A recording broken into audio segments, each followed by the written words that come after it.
Okay, we're back. Let's put my webcam on. Prepare for a shock. Warn the dog if the dog's in the room. There we go. And then you can see me on your screen now. And let's remove the slides because often I do demonstrations here. So let's put my screen up there. And you've got the webcam as well. Okay, I'm going to start to work through your questions right now. So let's actually put that on my screen so I can see the questions. And just bear with me because the question screen is quite, I have to scroll through a whole load of information here. So let me just get to the questions here. Thank you. Thank you for putting your geographical location. If you haven't done that yet, would you just pop where you're listening to this webinar this evening? This is nothing to do with email marketing. It's just giving me an idea of where you're all listening tonight. It's great feedback for us, just to let us know that we're getting into all the crooks and crannies of Cumbria. So let me have a look. Right, Lorna, I haven't got an opt-in for a newsletter button yet. I plan to email all my contacts. Can I do this and offer an opt-out button? Now, so Lorna, you need to do it. Well, actually, this is very interesting because as I teach MailChimp around the county, I won't name names obviously, but I can't remember where I was in the county. Somebody said to me once, oh, I think they run a choir practice, and actually I've got all the names of the choir in a Google Mail account. So I've got all their names and email addresses, and I email them through my Google Mail account. Now, there's a couple of problems with that. Number one, that's not legal email marketing. Now, the reality is because you know all those people, you've got a personal relationship, the reality of it is they're probably not going to complain or cause a fuss about that. But strictly speaking, that's not proper email marketing. Because if I don't want to receive those emails anymore, if I leave the choir and I don't want your emails, I've got to ring you or email you to ask you to stop sending me the emails, and I shouldn't have to do that. I should just have an unsubscribe button at the bottom of the page. Now, you can't do that with Gmail or Hotmail or anything like that. You have to use a system like MailChimp. You have to do that. So you're not going to be legally compliant with that. The opt-out button comes with the service. So what you're better doing, if you see, a lot of people have a customer database. Now, I don't know what you use to gather all your customer information, but what I usually say to people is if you say on a farmer's market and people have given you permission to take their email address and you want to start using something like MailChimp, that the best practice way to do it, if you've got a relationship with those people already, is to create a list like this, create a brand new list, create the list here, and then what you need to do with that list is, if I just put test 1, 2, 3, just so I know what it is. I think I hope it's not going to make me fill it's going to make me fill all the fields in, I think. So let me just go back to an existing list to make it quicker. Can you see when you've created a list, you can import contacts, and you can either cut and paste them one by one, or you can import them from a CSV file.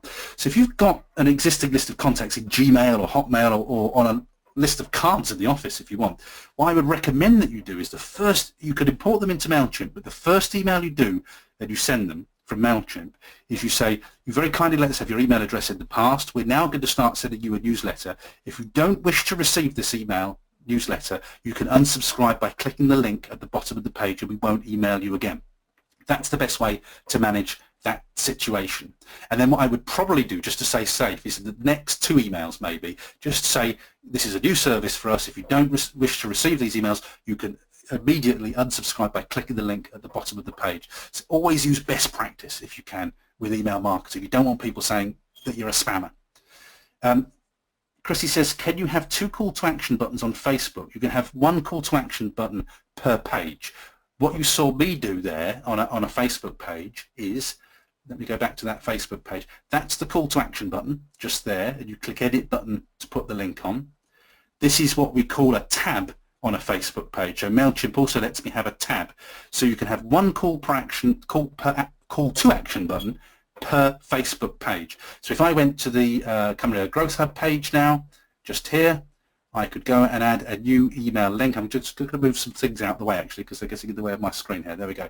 So I could change that call to action button on the Growth Hub, and I could add another form just there through MailChimp. But it's 1 call to action button per Facebook page. Okay, I'm going through your questions again now. I've been moving the question box around and I've lost your questions. Let's just try and... You see me looking off to the side. I have two screens in my study here, and I'm trying to arrange this so I can read all your questions.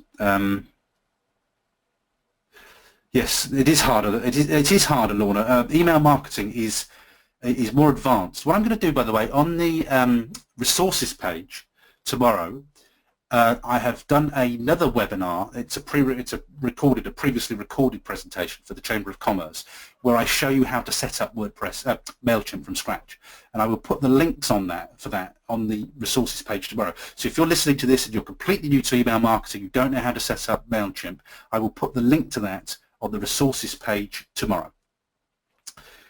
Kate says, is there a way in MailChimp of seeing the unsubscribes so that you can tidy lists?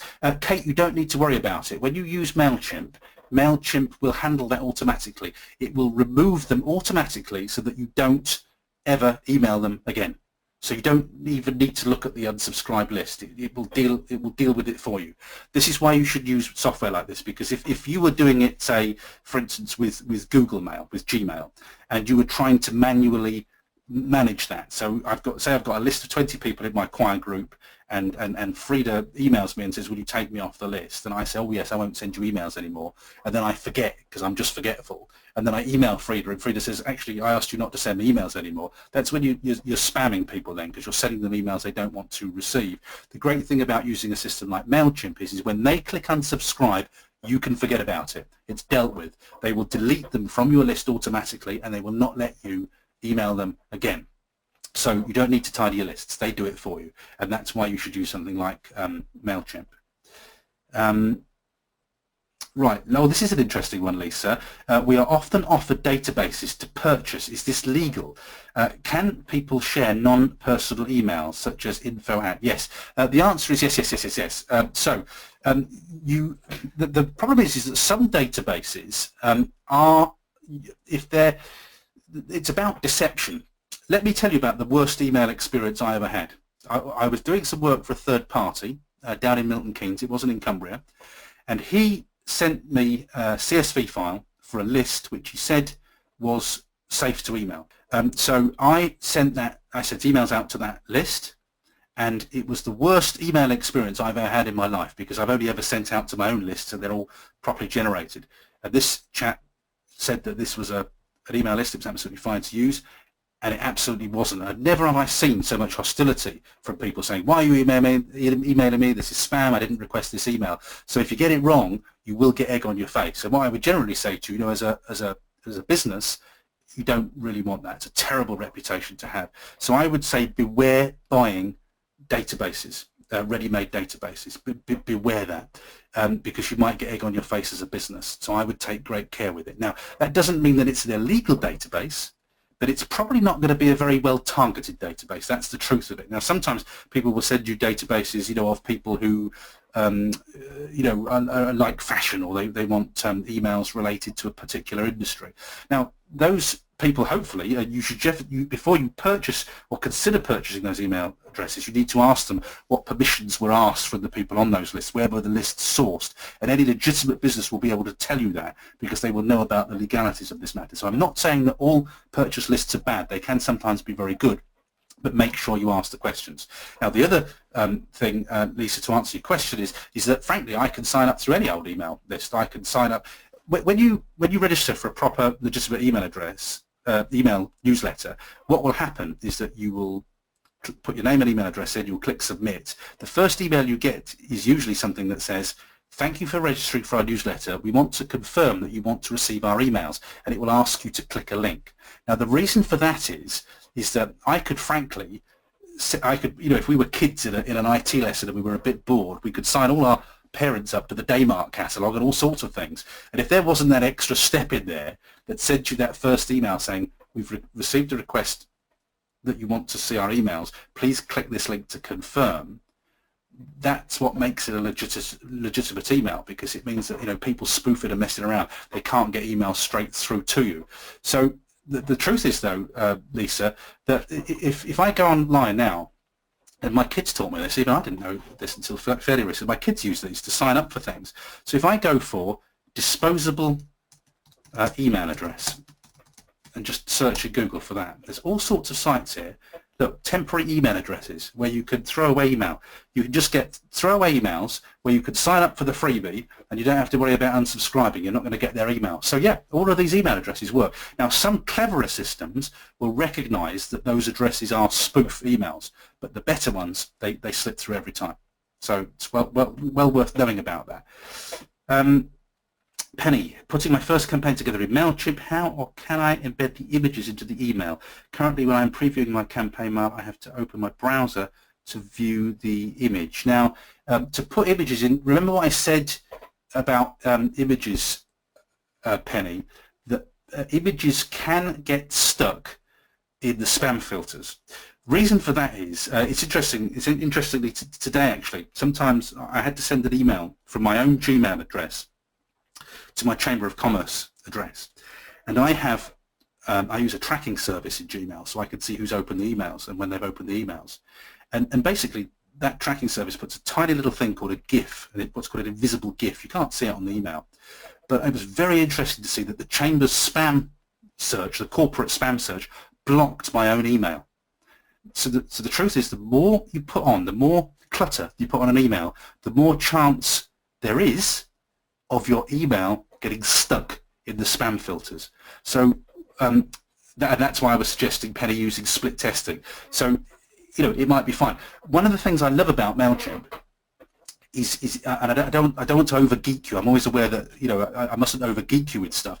But the way MailChimp puts the images on the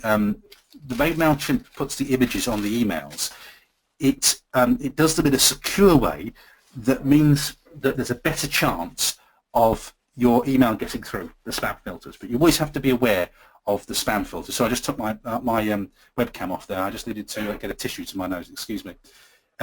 So where are we? MailChimp. I've got too many screens open again. Okay, so MailChimp. Let me just show you.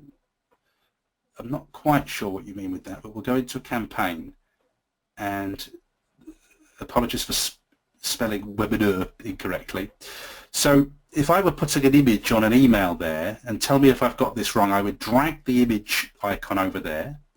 I would browse for an image on my computer. I'm very sorry, but I've only got awful images here.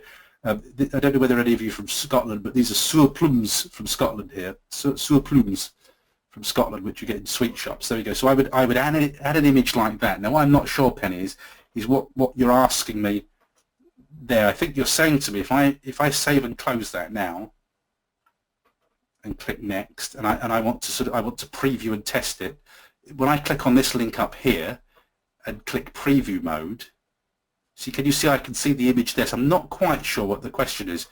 So I can preview it, and definitely always send yourself a test email.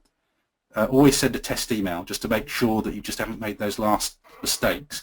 But I think that's what you mean, Penny. If I've missed something, just let me know what I need to do to answer that question. But that's how I would preview an email, just there. Okay, I'll just wait for Penny to get back to me with that. Any more questions about email marketing? I'm making a bit of a pig's ear of my screens tonight. I have to resize them, and I'm finding it a little bit difficult to see the questions at the moment. Let's just try and get that where I can read your questions better. Okay. Oh yes. Okay. Here we go. So, so Penny. So Penny says, when I send out a test email, I have to open the email in the yes, right. Well, that's exactly what I was saying, Penny. So if I go to my, what I'm going to do is I'm just going to freeze my screen for a moment, just for a moment, because I'm going to go into my emails. I just want to make sure there's nothing, you know, that gives away anybody's sort of personal information in there. So let me just go to my screen and open that up. Yeah. Okay. Yeah. Now this is really good, Penny. This allows me to make a point. So my screen's back now. This is what Penny's talking about. I sent a test message to myself in Gmail, and this is the message that's come through. Now, Penny, this is what I was saying about spam filters. This is why it's often best not to put images in emails. In Gmail says that Gmail doesn't display images by default because it knows that people can put evil things in images. You can hide evil stuff in images if you want to. So instantly, even though we want to send fancy emails, it's the text that gets through. This is why I say make them plain text. Images cause problems. All right, you will never get problems if you just put text in an image, but you might get problems if you put images in an email. So if I just remove my scribbles off that screen now, let's get rid of the scribbles again and click on here. You see, to see that image, I have to click a button below, and there it is. Okay, or as Penny was saying, when you send that email out for real, you get a little link at the top that says view in a browser. The reason for that, Penny, is for security reasons, because people can hide evil things in images. So images, as a general rule, unless you really know what you're doing with image security, they're a problem. And I have to say to you, I don't send images. That's why I don't send images in emails, because more emails get through. No, Richard, definitely don't embed a video in an email. Send a link to the video. Send a link to the Vimeo video. Don't put embed a video in it. It's just not worth it. Most of them will get sort of caught by the spam. So the simpler the email, the better. If you can just keep it text and a link or two, that's the best way to do it. Right, Fiona says I have MailChimp lists for different areas. Okay, I won't read the lists, Fiona, to give away the business. Okay, but they're different list names. That's fine. How can people subscribe to the correct list for them? Okay. Crikey, you're testing me tonight. So there are two ways of doing this. Well, there are different ways of doing this. Let's go to the lists first. The first thing is that each list that you have, Fiona, has a different link. So if I go to this page and go to the sign up forms, so this is the secret bunker one, and I go to the general forms, and if I get that link there, and I must close down some of these tabs because I'm getting too busy on here. There we go. Let's get rid of that. Let's get rid of that. And so that's form number 1 from list number 1. So that's the one that I didn't decorate yet. And if we go back to the list, let's go back to the other list and get the other link. So I've got 2 lists in my MailChimp account. Which is what you're telling me that you've got. So 2 lists. So the first thing is, if you've got separate Facebook pages for those lists, obviously we can share different links. The other thing is that if we have different web pages, one for one element of the business and one for another element of the business, then you should put the relevant form on each side.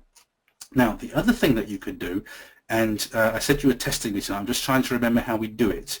You can, let me just have a think. In MailChimp, there is a place where you can give people a choice of sign-up forms. And I'm just trying to remember where it is on the bottom of the page. It is in the field settings, I think. I might have to put the answer to this one on the resources page, actually, because I can't remember. And I don't want you to see me dithering around trying to figure it out. I just can't remember off the top of my head. But there is a way in MailChimp forms, and it's escaped me at the moment. I thought it was in that setting there. I'll have to play around a little bit with it.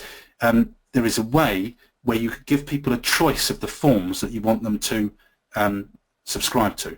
So I tell you what I'll do, rather than you see me dither and try and figure it out in front of you, which will only take me a few minutes to do, but it's not very interesting, I will, who asked me the question? Fiona. I'll try and put it, Fiona. If you email me tomorrow, I'll send it to you directly. But I will make a note, and I will try and add a little screenshot on the page and show you how to do that. But you could definitely do it in MailChimp. What else have we got? Liz says Yahoo and Gmail also do disposable addresses. Yep, that's fine. And they're probably more credible, Liz, to be honest with you, than those disposable ones I showed you. Kate says, yes, I know, Kate. I know it's a problem. So, when you're showing pottery, furniture, jewellery, you really need to have at least one image. Well, I tell you what, Kate. I tell you what my solution for this is. And this is a little bit ninja, but let me tell you what my solution is. My view is, if you do a newsletter, this is really ninja for search engine optimization and everything. What I would do is I would create a newsletter on my blog or website with all the lovely, beautiful images and all the design. And then what I would do is I would share the link to that newsletter in my email. So when I said, we've just done the latest newsletter this week, find out about pottery, jewellery, and furniture, for instance, and click here to see more. And then it takes them through to a page that looks like a newsletter. Now, the great thing about that is if you write your newsletter on MailChimp, you're not getting any SEO juice on your website for that. But if you write your newsletters like it's a web page on your blog, then that's going to sit there forevermore with loads of keywords on, beautiful photos. It is, in actual fact, it's like a standalone article.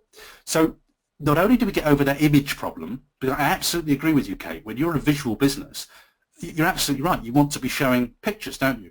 So what I might be inclined to do is, share lots and lots of pictures across social media. But my other proviso with this, Kate, is I showed you how to do split testing. If you desperately need to put images in your emails because it's really important to you because you're doing an arty business, I totally agree with you about that, about the principle of that. Split test. Send out an email that has some images on to 50% of your list. Send the other 50% to a plain email that just has a link maybe to a blog piece, and see which does better. Send a couple out because you can't just make a judgment on one email. Maybe send 5 emails out like that and see what the data tells you. If the data tells you it's really not making any difference, absolutely fine. Go ahead and use images. So I'm all for testing, frankly. Just test it.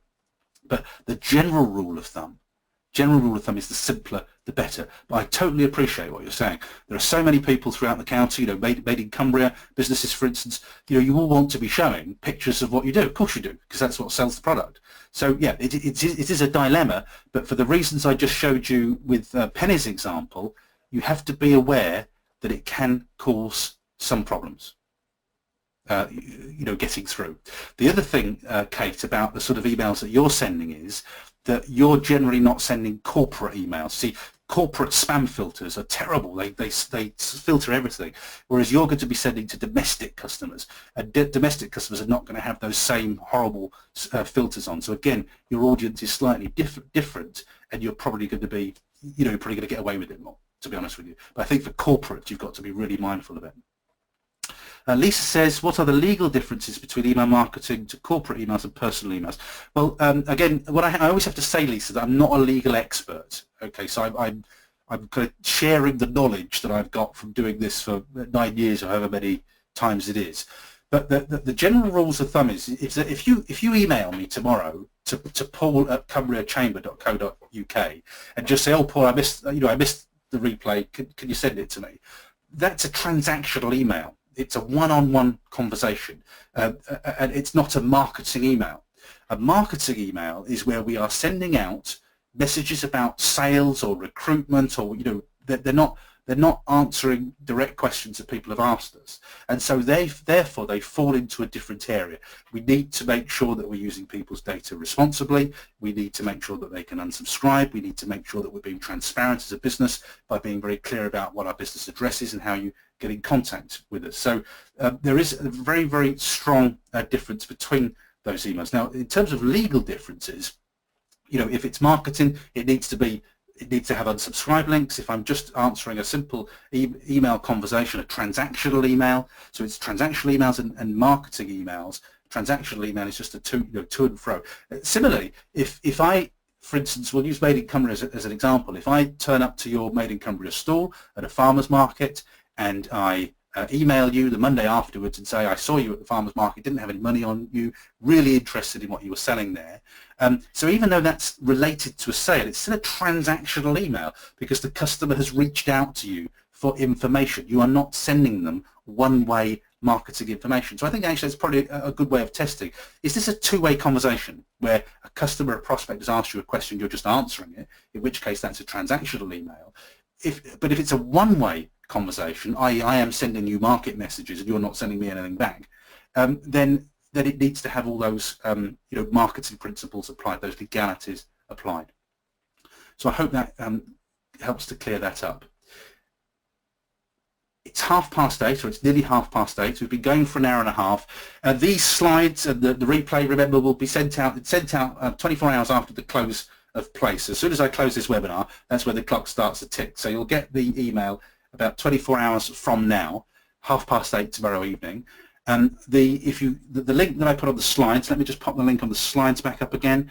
If you go to that link, then usually I have it processed by about 10 o'clock in the morning. So I'll put the replay on, I'll put the Q&A on that we've just done, and I'll also put, by the way, if you're brand new to email marketing, I'll put an easy to find link to my beginner's guide to email marketing when I talk you through how to set up MailChimp from beginning to end. And to be honest with you, I would recommend that you watch that anyway, because I go through it, you know, step by step by step by step. Didn't have time to do that, and I wanted to also to make sure this evening that I've got plenty of stuff in there for you know, people who maybe aren't familiar with email marketing.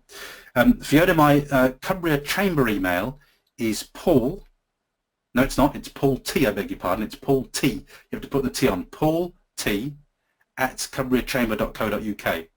Paul T. at cumbriachamber.co.uk.